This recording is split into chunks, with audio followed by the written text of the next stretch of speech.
Here we have Fleet IQ Fleet Monitoring. So we have 2 nodes in the same rack, 2 nodes in an adjacent rack in a 4-node GPU cluster, 8 GPUs and 8 dual-ported network cards in each node. Each of these squares represent a network card. And one-way delays right now are configured to be green, healthy, according to our probe mesh if they're less than 5 microseconds, but this is configurable.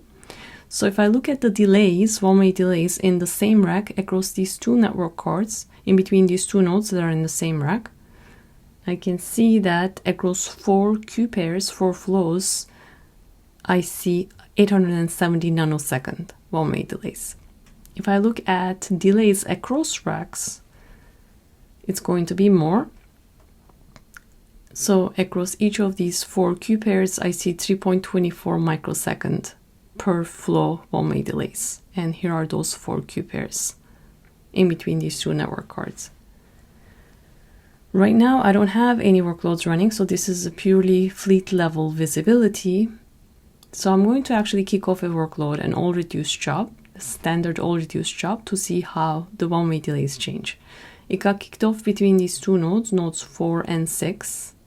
So the first thing that I should see is the throughput for these 2 nodes go up.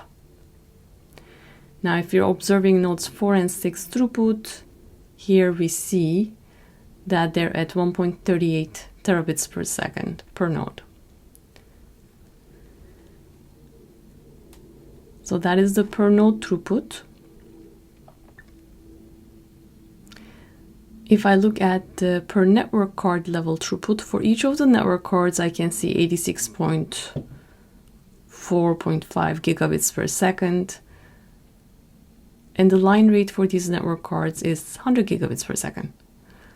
So if I look at one-way delays again, now before, without running the workload, 3.2 microsecond was the one-way delay. Now, because I am running the workload, so it's going to be a little higher.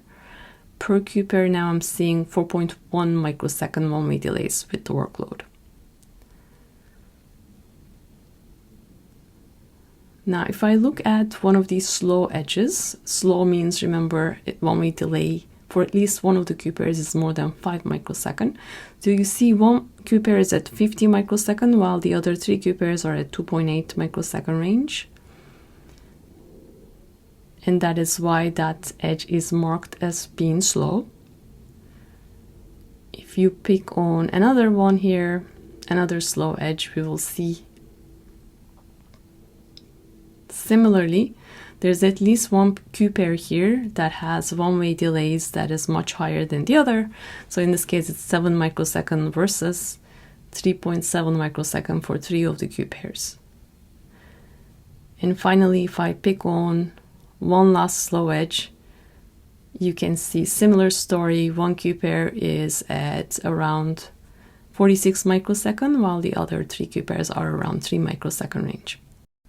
Next, we are going to look at auto recovery from NIC and link flapping using fleet failover.